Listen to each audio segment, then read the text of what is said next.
You're weak.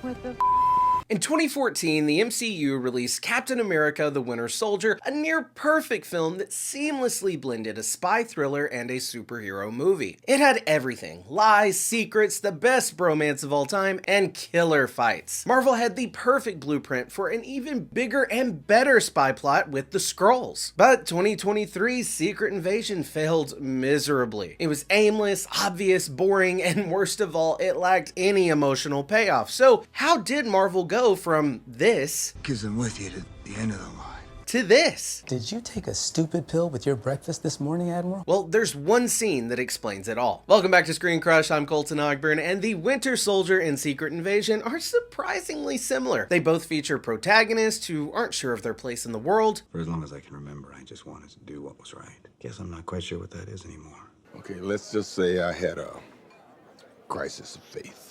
The action kicks off with someone close to the hero getting shot, they're both framed and have to go on the run, and the main antagonist is someone they were close to. Their organizations are infiltrated by a dangerous enemy at the top levels. The enemy uses war and chaos to divide humanity and take over. Hydra created a world so chaotic that humanity is finally ready to sacrifice its freedom. All these groups, they're the same. Skrulls could be anybody, anywhere, at any time. The final act involves an emotional confrontation between the hero and the villain, and both films end with their respective organization in complete disarray. But Winter Soldier works and Secret Invasion doesn't because of one thing: emotional payoff. And hey, speaking of emotional payoff, we've got merch, awesome designs that pay tribute to crucial moments in shows like X-Men 97 with our Gambit Remember It shirt, as well as lots of other X-Men designs, Deadpool as Marvel Jesus, Nelson and Murdoch in the classic Law and Order logo style, all on ScreenCrushMerch.com. Shopping our merch store is the best way to support our channel so we can keep bringing you videos like this. Thank you so much for your support. So in Winter Soldier, Hydra is this massive threat. If the heroes don't succeed in bringing down Hydra, they will be able to kill anyone they want with the helicarriers. Those are pretty high stakes, but what really anchors us throughout this movie isn't the threat of Hydra, it's the emotional relationship between Steve and Bucky. I mean, sure, all of the fighting is cool, but it means so much more because Steve is forced to fight his best friend. Secret Invasion, on the other hand, lacks an emotional core. It needed one desperately, and Nick Fury's relationship with the Skrulls should have served as that emotional anchor, particularly his relationship with Gravik, but they don't take the time to actually build that up. For one, Nick Fury spends a lot less time with the Skrulls in Captain Marvel than Steve spends with Bucky in the first Avenger. We already saw Steve and Bucky's friendship in that movie, and it showed us how they were brothers. But in Secret Invasion, we didn't have that same context for Fury and Gravik, making it to where the show had a lot more heavy lifting to do. Now, on top of that, Secret Invasion is a short show. It's only 6 episodes, and there simply isn't time to build up the relationship properly. I just need more time. Instead, we're told about their relationship, or given copious flashback scenes. And the result is we don't really care about anyone. We're bored. This is so boring! Now, the boring nature of Secret Invasion is most clear when comparing the final fight of Winter Soldier to the final fight of Secret Invasion. Let's start with the Winter Soldier. Winter Soldier came out in 2013 and was the first movie to feature Captain America since the Avengers. It's inspired by the great Winter Soldier comic art from 2005, and it was written by the amazing writing duo Christopher Marcus and Stephen McFeely, who also wrote Infinity War and Avengers Endgame. It also brought back our favorite brainwashed assassin, Bucky Barnes. Now, it's important to remember how audience felt about S.H.I.E.L.D. and Nick Fury at the time. In the Avengers, S.H.I.E.L.D. definitely had secrets. Fury's hiding something? He's a spy. Captain, he's the spy.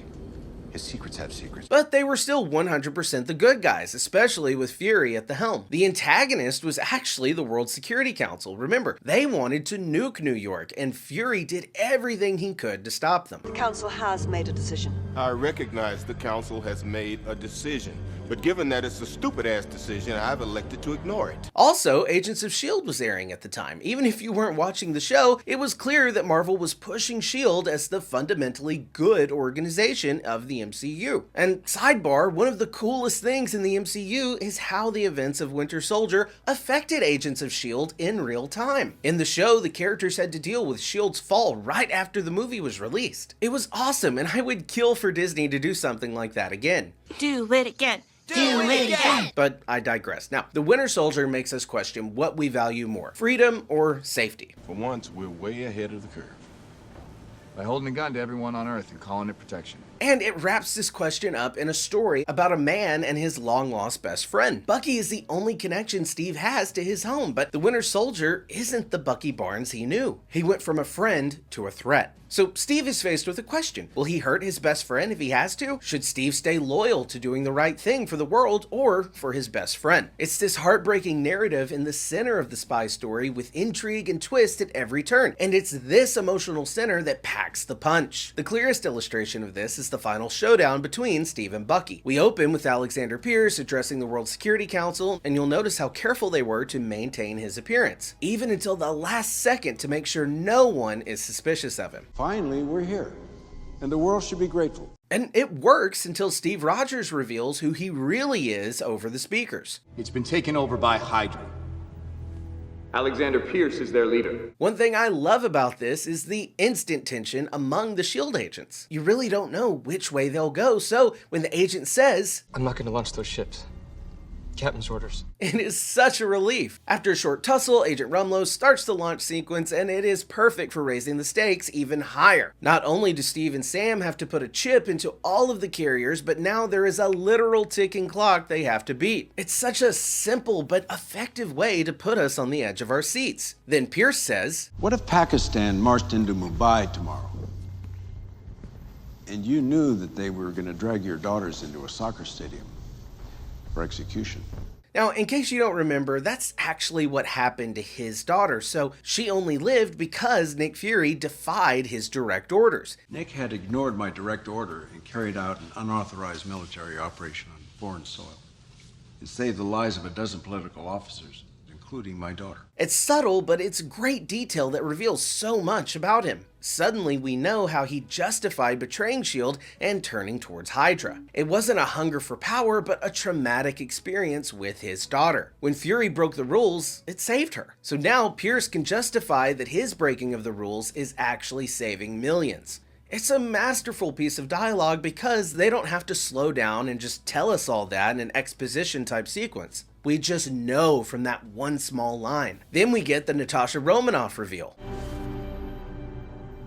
Did I step on your moment? Now this is how you do a bait and switch. I mean, the whole time we were waiting for Natasha to swoop in and save the day, but you never suspect that she was there the entire time. And I love that she's the one who leaks the secrets. Up to this point, all Natasha ever wanted was to atone for her past mistakes. I got red in my ledger.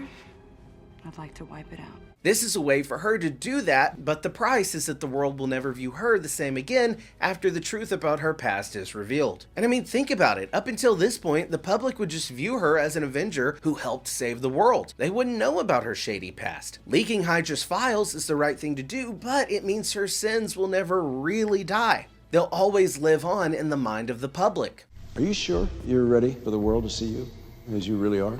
But it's this huge sacrifice for her that makes her reveal count that much more. So while she is revealing her secrets to the world, at the same time, she is able to put that past behind her by doing the right thing. Another thing the final act of The Winter Soldier does well is cutting between the intellectual espionage plotline and the fantastic fight with Steve and Sam on the ground. It keeps us engaged while also keying us into how much is going on at one time. This is a complex operation, and if any one part of it goes wrong, the entire plan will fall apart. And suddenly we have a musical sting where instantly we know that the Winter Soldier is back. His entrance is perfect. We see his destruction of the planes first, and he is literally like a ghost wreaking havoc before you even see him. Piss off, ghost!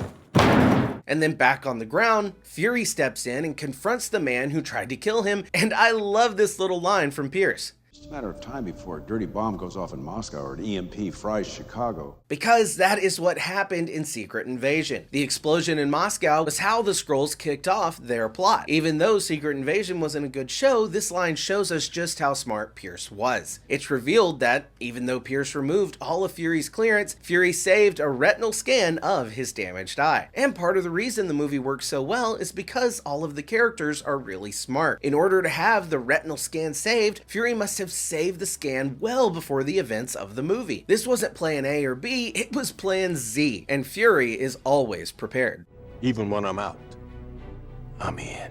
But the villain isn't dumb either. Pierce also has his own contingency plan. That was armed the moment you pinned it on. We switch back to Cap, and then we get this wonderful shot. Notice that it doesn't have a sting or any musical flair. Usually with a villain reveal, you would get like a musical tip-off for the audience, but we don't get that here because Cap doesn't see Bucky as a villain. Steve doesn't know what to feel anymore. It's completely silent because Steve doesn't know what to make of the man in front of him. There is no musical swell that could explain his feelings. And pay attention to this line. People are gonna die, Buck. I can't let that happen. It's a perfect explanation of why Steve fights Bucky here, but doesn't fight Bucky at the very end of the movie. He'll fight his best friend to save millions of other people, but not when it's only to save himself. He dislocates Bucky's shoulder to get the chip and put it into the ship, but even as the ship goes down around him, he can't leave his best friend. And now that the mission is finished, the movie switches from its fast-paced action tone into a very heartfelt drama. For the first time since the movie began, Steve actually gets to talk to Bucky, and he's willing to take any amount of pain as long as Bucky hears him. He'll kill the Winter Soldier to save the world, and he'll let Bucky kill him if it saves his friend. Finish it, because I'm with you to the end of the line.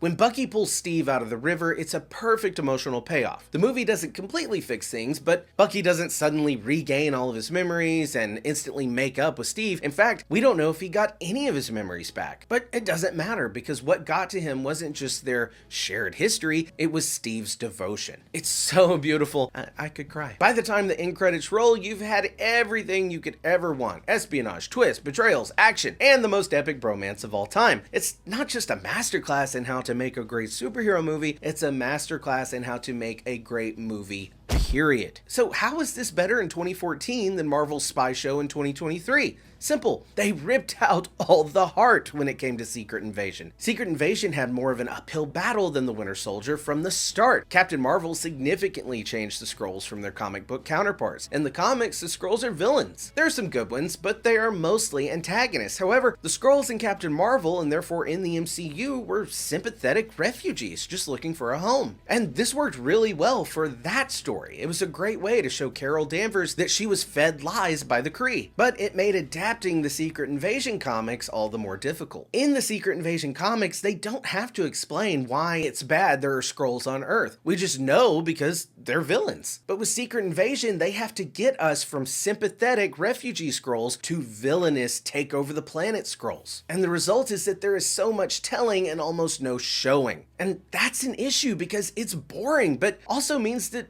we just don't care. In film, simply telling us about the bad thing doesn't pack an emotional punch. Showing us does that. So by the end of Secret Invasion, there's nothing to anchor us in this world of espionage. And let's be clear, Secret Invasion doesn't do espionage well either. In Winter Soldier, Hydra seamlessly nestled their way into S.H.I.E.L.D. We can see exactly how even the smartest people didn't notice their infiltration. But in Secret Invasion, the government just seems stupid. Did you take a stupid pill with your breakfast this morning, Admiral? And this takes away the intrigue. Instead of being enamored with the twist, you're just thinking, wow, this is obvious. Also, in Winter Soldier, we find out information at the same time as our protagonists. I may not be the man I was when the captain took me prisoner in 1945, but I am. But in Secret Invasion, we know Skrull secrets way before Fury does. For example, we know Gravik can use Extremis in episode 2. Fury doesn't find out until the end of episode 4.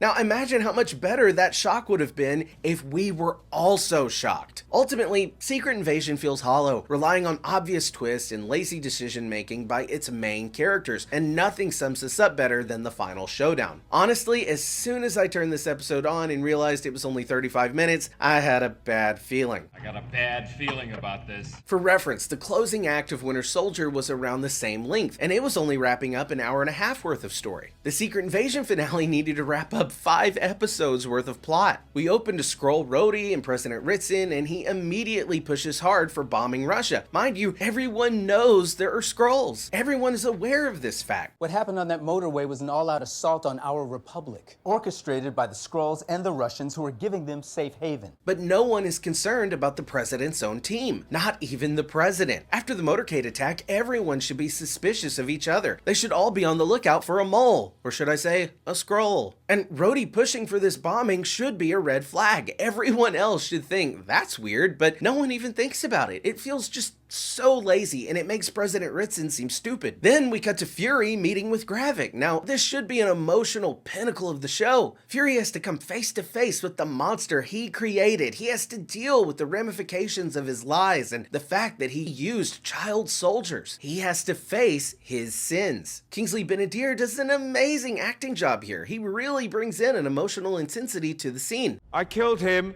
and I killed so many more. And everyone I killed took a little piece out of my heart. This is a broken man who has never been able to move past the trauma of his childhood. And he's understandably upset about being a pawn, especially by a man that he trusted. He was taken advantage of. It doesn't excuse anything he's done, but it makes the character relatable. And we understand how he got there. And Fury responds in kind. He admits his failures. He even explains his thinking and refers to the racism that he has experienced as a black man in America. Because it's easier to save the lives of 8 billion people than it is to change their hearts and minds.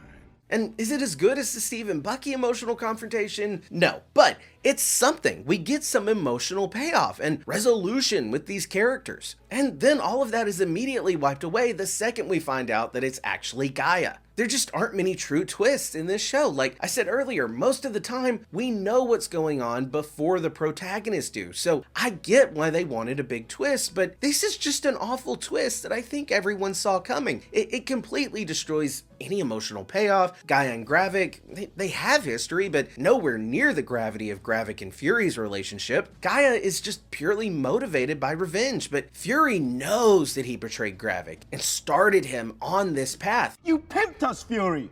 You put us out to work for you, and when you were done with us, you threw us away. And that was the relationship that needed a resolution, but they did away with that all for a twist. And to add salt to the wound, the spy storyline is filled with inconsistencies and stupid decisions. For example, this is the worst Secret Service agent in history. Give me your gun, goddammit. No agent tasked with protecting the president would relinquish his weapon, no matter how much the president begged. And to be honest, I don't think the president would even be in a hospital in this situation. He'd be in a bunker with a medical team. And it only gets worse when Sonya pulls a gun on Skrull Rhodey. I get that she probably didn't want to kill another Skrull, that's fair, but what did she do to expose her own security? I mean, she could have shot him anywhere to reveal he was a Skrull. Just do a little shoulder tap or get him in the knee. It's not like she had to kill him. And instead, we get minutes of back and forth. It's completely unnecessary, especially since we already know he's a Skrull. And another issue with this scene is that there isn't an actual ticking clock. Ritson can very easily extend the timeline of the attack. Sonya even says, For Christ's sake, Ritson, what have you got to lose? The tension feels manufactured, and therefore President Ritson looks dumb. And if this wasn't bad enough, the final fight between Gaia and Gravik is mediocre at best and downright cringy at worst. You're weak. And it's also filled with plot holes. I could maybe accept that Gravik could control all the powers. After all, he has had experience with other powers. But Gaia?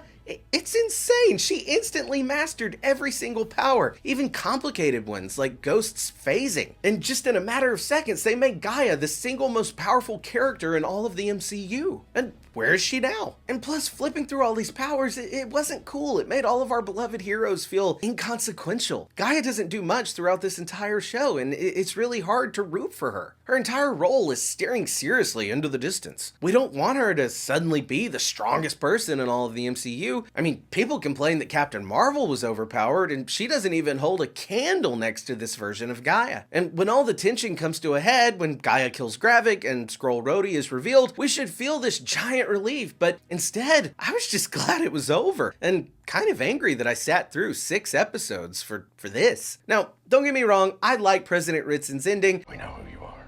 We know how to find you, and we will kill every last one of you. I thought it was interesting, but it still didn't pack the punch it could have. If President Ritson was smart or competent in any part of this show, this speech would have been heartbreaking. We would have seen exactly how a smart man falls to the extremes and how hate only breeds more hate. But really, it just feels like a stupid man making another stupid decision. I had high hopes for Secret Invasion. The first trailer looked really good, and I was excited for a darker tone in the MCU, but the show crumbled under its own weight. Instead of using its time wisely, it crammed too much backstory into one show. The result was a lot of telling and serendipitously dumb decisions to move the plot forward. It killed the intrigue and didn't give us anyone to root for. It gave us nothing to care about. But Winter Soldier still holds up to today. It's been 10 years and these characters have progressed so much since then. And at CinemaCon, Kevin Feige even said that the new Captain America Brave New World is inspired by the same feel and themes of Captain America the Winter Soldier. And guys, this gives them with you to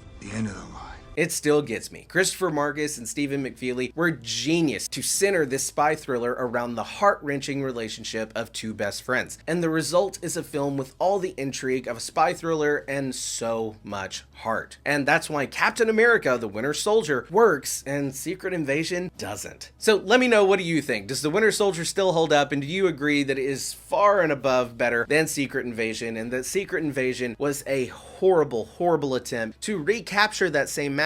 And hey, hopefully Captain America Brave New World is able to capture that magic. And special shout out to the writer of this video, Brianna McLarty. Let me know your thoughts down in the comments below, or you can @me on Twitter. And if it's your first time here, be sure to subscribe, smash that bell for alerts. For ScreenCrush, I'm Colton Ogburn.